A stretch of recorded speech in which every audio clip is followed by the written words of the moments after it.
Good morning, everyone, and thank you for joining me here on my first day back in the office in New York City. And today I have the extra special privilege of being joined by Dr. Bruce Haffty, who is a radiation oncologist at Rutgers and the chairman of the board of RSNA. Dr. Haffty, thanks for joining us so much. Thank you. Thank you. First of all, if I may ask, how are you dealing, what's the impact of the coronavirus, the COVID-19 on your personal life and everyday life? So, like everyone, our everyday life is quite different. The social distancing is a major part of it. Obviously, not going out to restaurants and all of that, which hopefully will change a little soon. But you know, in terms of personal life, it's very, very different. You know, don't get to spend time with my extended family and children and grandchildren. However, and that of course extends to work, where although I have continued to come in almost every day, a lot of folks are working from home, and our daily routine is quite different. You know, we minimize patients coming into our waiting rooms. We have up until recently really put off a lot of elective and you know, kind of procedures and diagnostic tests and what have you. That's gradually coming back as we're just starting to open up, so to speak. But even as we open up, it's still a little different. You know, we're more because social distancing and masking is still a very, and obviously hand washing and other things, still a very important part of kind of bending the curve, flattening the curve, moving it down. So we have had to change our daily routine, even in our offices, by expanding hours, making sure that our waiting rooms are not crowded, more you know, scheduling patients, not having patients come in with visitors. They really have to come in alone unless they need some accompaniment, things like that. So all very different.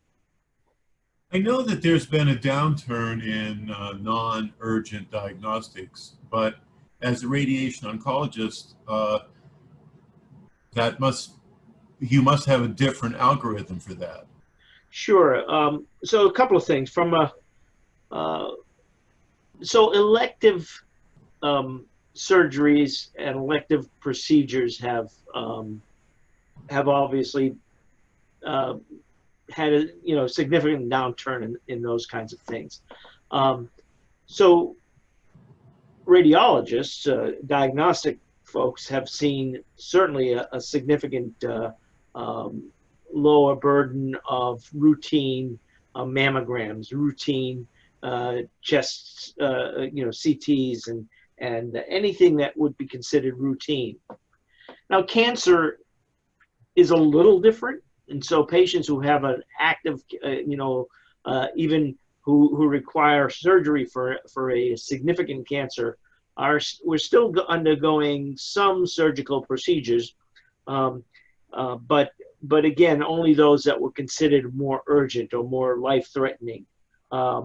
So I think, on the diagnostic side, there's been a definite decrease in all kinds of diagnostic procedures, from mammograms to CT scans to MRIs. Anything that would be considered non-life-threatening was really put on hold for a while. And in cancer, even, we started to see less women going for the mammograms and having the surgery, and therefore a downturn in the cancer patients. But I think we still, in our facility, still see patients, and still treated patients on a daily basis. I'd say our volumes dropped anywhere from 20 to 40%. Now they're building back up. And I think in more elective procedures like mammogram, CT scans, et cetera, those dropped even greater than that. Mammograms essentially were were on hold for a couple of months, but now they're just coming back. But there was definitely a downturn across all of medicine, even in cancer, which one would consider more urgent. There was a decrease in those things that could be put off temporarily. So as things open up again, there's going to be a sort of a bottleneck. How do you think radiologists and hospitals will deal with that? So there will be. I mean, we're talking about, you know, kind of a surge in patients because they're now seeing their local physicians, their family practitioners, their internists, their gynecologists. They're getting their diagnostic tests, blood work, routine X-rays, whatever. And so we will see a surge in activity. And I think, you know, for us,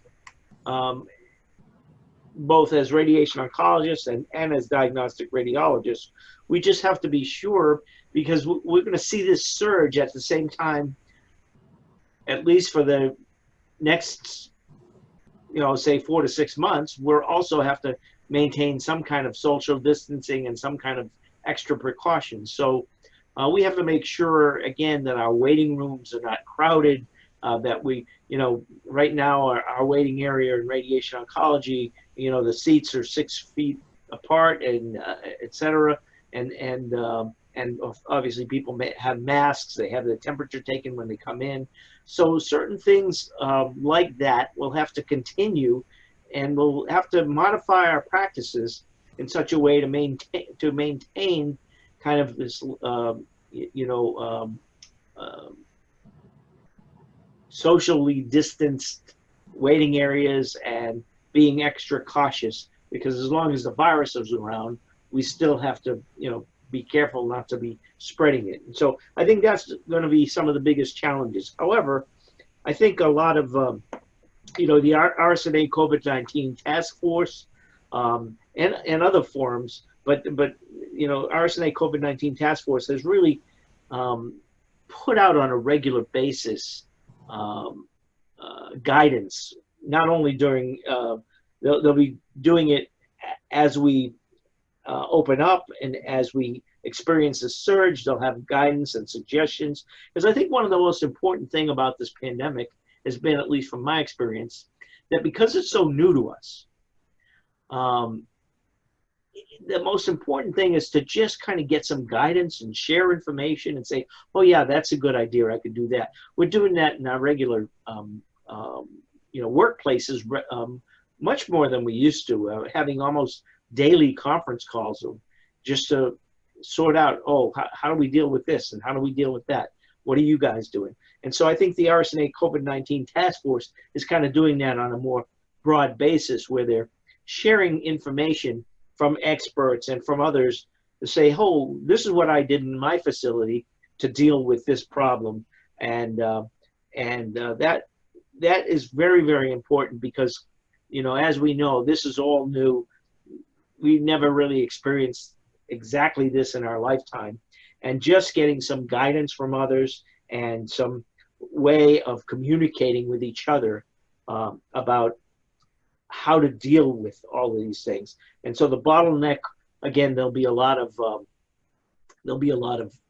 guidance from the RSNA COVID-19 task force and other forums out there to help just help us cope with this and help us move forward as new things happen. And we never know, you know, is there going to be another wave? Is there going to be something different? And the only way of really you know, we can't wait for papers to be published and all that. So these forums that kind of help us to guide things and get information from others' experience is very important. You know, I'm sorry that RSNA, the annual meeting, is not occurring this year. I've been attending for more than 40 years. And I know that it was a difficult decision, and it was the right decision. I think everyone agrees with that. I wonder, And RSNA has had a robust virtual meeting. What do you think? In the future, will there be a greater emphasis on virtual meetings, or will we revert back to live meetings at McCormick Place? Sure. So, I think the virtual meeting is important, and we have been, as you know, developing that. We started a few years ago where about 20% of the content was on virtual, and then up to 80%, and now literally 100%. And that will remain. I mean, we started this long before the pandemic because people want to have access to the meeting. People who want to attend multiple sessions that are occurring at the same time want to go to one session, but even if they attend the meeting in physically, like the virtual meeting, we find we were actually pleasantly surprised that many of the people who subscribed to the virtual meeting in the past were people who also came to the physical meeting. And certainly, if you can't come to the physical meeting, getting the virtual meeting is very important. This year it was a very difficult decision, but as you said, it was really, we could not imagine that, just 5 months from now, in November, that we will be able to bring 50,000 plus people into Chicago and McCormick Place for the annual meeting. So, what we're doing right now is really spending all our energies on really creating a robust and user-friendly, if you will, a virtual meeting that we hope everybody will be pleased with. So and a couple of things that, so obviously we're very disappointed. A couple of things pushed us further. One was obviously the issues with bringing 50,000 people into Chicago. Another thing was that many institutions have already made a decision to limit travel, not only from a safety point of view in the next few months, but also from a financial point of view, because many academic institutions and practices have taken a big hit.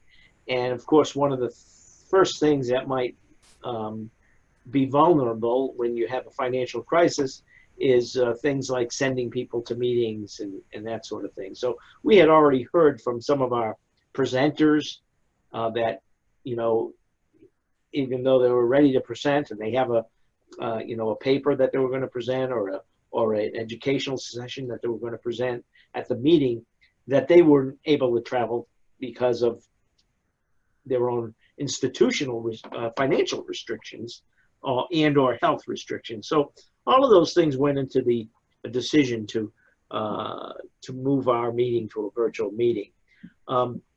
In terms of the future, I think the virtual meeting is still be a big part of it, and people are becoming more